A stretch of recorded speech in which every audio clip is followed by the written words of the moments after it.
Olá, seja muito bem-vindo ao Clube de Leitura A Boa Parte. Esse episódio é a leitura do segundo capítulo do livro Como Ter o Coração de Maria no Mundo de Marta, fortalecendo a comunhão com Deus em uma vida atarefada, de Joanna River. Capítulo 2. Senhor, não te importas? Marta, porém, andava distraída em muitos serviços e, aproximando-se, disse: Senhor, não te importas que minha irmã me deixe servir só? Dize-lhe, pois, que me ajude. Lucas 10:40. Foi um dia atarefado. Arrastei as crianças para uma manhã de obrigações e de compras no supermercado, e já havia transcorrido 1 hora do horário do almoço. Estávamos todos com fome e um pouco irritados, mas o dia resplandeceu quando comecei a dirigir a caminho de nossa pizzaria favorita. Pizza, pizza, pizza, cantava Michael, meu filho de 4 anos, enquanto pulava no banco de trás. Jéssica, de 2 anos, batia palmas ao pensar no carrossel do playground. Mas nossa alegria foi interrompida quando abri meu talão de cheques e descobri que não tinha dinheiro suficiente na conta corrente. Isso não é justo, provocou-me Michael, do banco de trás do carro, enquanto voltávamos para casa e pensávamos nos velhos sanduíches de geleia e creme de amendoim. Você prometeu que a gente ia comer pizza. Ele estava certo. O suborno da pizza havia comprado o bom comportamento durante toda a manhã. Suspirei enquanto olhava o espelho, retrovisor. É difícil explicar a uma criança que, mesmo tendo folhas de cheque no talão, você pode não ter dinheiro suficiente no banco. Às vezes, passo por maus momentos para entender isso sozinha. Então paramos. Todas as minhas explicações foram recebidas por ouvidos desatentos.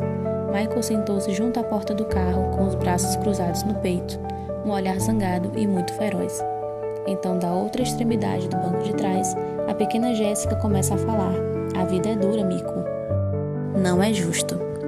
A vida é dura e raramente justa, mesmo quando trabalhamos atentamente e fazemos o que é esperado. Os deveres diários sempre parecem providenciar algumas recompensas. Quando foi a última vez que você recebeu elogios à mesa do jantar? Que ótimo frango assado, mãe. É o melhor. A família aprova. Seus rostos sorriem entusiasmados de admiração. Seu filho adolescente enjoado lhe dá nota 10 e pede bis-bis. Ou quando foi a última vez que seu chefe e seus colaboradores a elogiaram porque você chegou na hora, desempenhou seu trabalho com um sorriso e ficou até tarde para terminar o serviço? Parabéns pelo relatório, seu chefe diz, ao aparecer na porta de sua sala. Tire a próxima semana de folga remunerada. Ou melhor, por que não 2? Isso não acontece, não é? Na última vez que verifiquei, não distribuíram prêmios pelos vasos sanitários reluzentes. As horas extras e o esforço que empregamos fora do lar nunca são notados ou recompensados. Lamento, não tem pizza para você. Ainda que Marta tivesse sido a primeira pessoa a perguntar para Jesus, Senhor, não te importas? Definitivamente não foi a última. Todas nós sentimos a solidão, frustração, exclusão e o ressentimento experimentados por ela na cozinha naquela tarde em Betânia.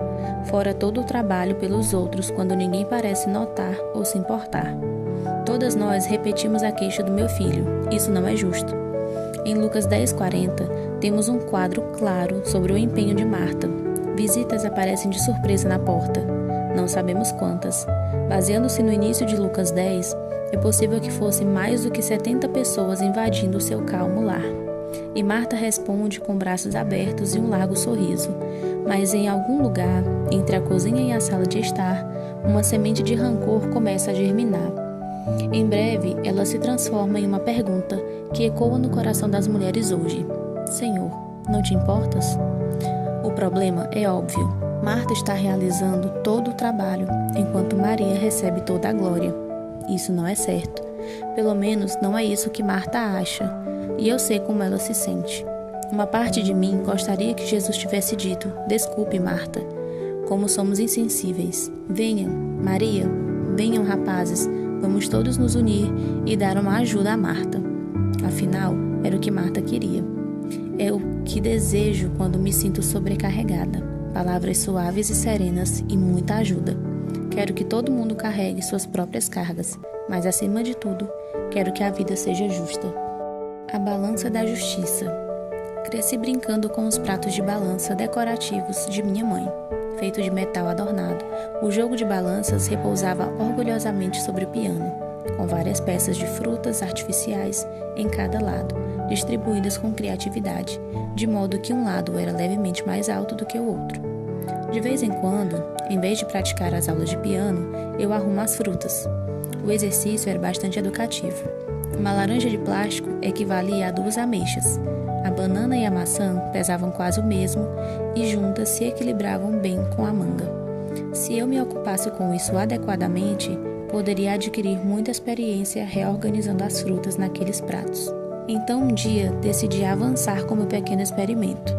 Depois de colocar todas as frutas de plástico em uma enorme pirâmide em apenas um lado, olhei ao redor à procura de um contrapeso. As uvas de vidro da vovó. Sabe quais são? Eu gostava de olhar através das grandes esferas de vidro colorido, presas firmemente em uma peça de madeira trançada. Seu interior púrpura fazia com que tudo parecesse flutuante, distorcido e de outro mundo. Uma distração perfeita para uma entediada aluna de piano, quase tão divertida quanto brincar com os pratos da balança. Quase. Você pode imaginar o que aconteceu, naturalmente, quando eu coloquei as uvas no outro lado da balança. Caíram como tijolos na superfície de mogno do esticado piano de minha mãe, fazendo com que o metal ressoasse e as frutas de plástico voassem. Mamãe veio correndo e eu comecei a tocar a canção Indian War Song, esperando que ela pensasse ser o som grave, e não meu erro, o causador da confusão. Não deu certo. Mereci toda a repreensão, naquela vez. No entanto, em minha vida, a balança de metal de minha mãe não foi a única em que prestei pouca atenção. Creio que isto também vale para você.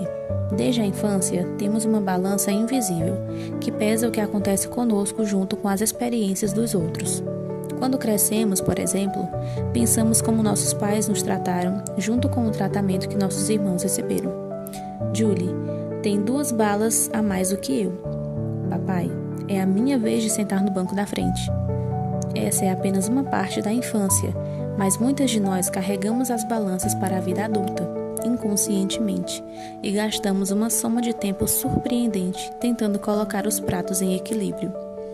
Justo ou injusto, igual ou desigual, legítimo ou ilegítimo, pensamos em tudo. E se não formos cuidadosas, nossa visão de mundo pode se tornar distorcida. Cada palavra pode assumir um significado oculto. Cada ação pode se converter em ataque pessoal. Fazemos todo o trabalho, murmuramos para nós mesmos. Por que eles recebem toda a glória? Como ousam me tratar assim? Como as uvas de vidro da vovó, essas uvas azedas conseguem facilmente ter mais valor do que as coisas boas de nossas vidas, colocando os pratos na balança contra nós. Porque quando procuramos por injustiça, normalmente a encontramos. E quando esperamos que a vida sempre seja justa, nos deparamos com uma grande decepção. Os 3D mortais. Conta-se a história de um sacerdote que servia uma pequena paróquia em uma zona rural esquecida. Amava a sua gente e era amado por ela. Fazia o trabalho de Deus com muita eficiência. Tanta eficiência, de fato, que 2 demônios foram designados por Satanás para importuná-lo e arruinar de alguma forma o seu ministério. Tentaram todos os métodos de sua sacola de artimanhas, mas não tiveram êxito. O tranquilo sacerdote parecia estar além de seu alcance. Por último, pediram uma reunião com o próprio diabo. Tentamos de tudo, explicaram os demônios, especificando seus esforços. Satanás ouviu e então deu seu conselho. É muito fácil. Dê-lhe a notícia de que seu irmão foi promovido a bispo. Os demônios olharam um para o outro. Parecia simples demais. Esperavam algo mais diabólico, mas não custava tentar. Nada mais havia funcionado. Algumas semanas mais tarde, retornaram jubilosos. O velho sacerdote não recebeu tão bem a feliz notícia da promoção de seu irmão. A alegria anterior do homem se converteu em lamentação. Suas palavras de ânimo foram substituídas pela murmuração e pela melancolia. Em pouco tempo, o ministério brilhante do ministro foi destruído pela larva verde da inveja e pela nuvem negra da frustração, pela amarga conclusão de que isso não é justo. Satanás nunca foi muito criativo. As ferramentas usadas hoje por ele são as mesmas que ele sempre utilizou: E não se espante, elas têm sido bastante eficientes. Desde o Jardim do Éden até a cozinha de Marta, em Betânia e os nossos dias, Satanás ainda planeja seus ataques em torno do que eu chamo de os 3D da destruição. São eles: distração, desânimo, dúvida. Em todo o tempo, Satanás recorre a essas táticas para derrubar os melhores e mais valiosos servos de Deus.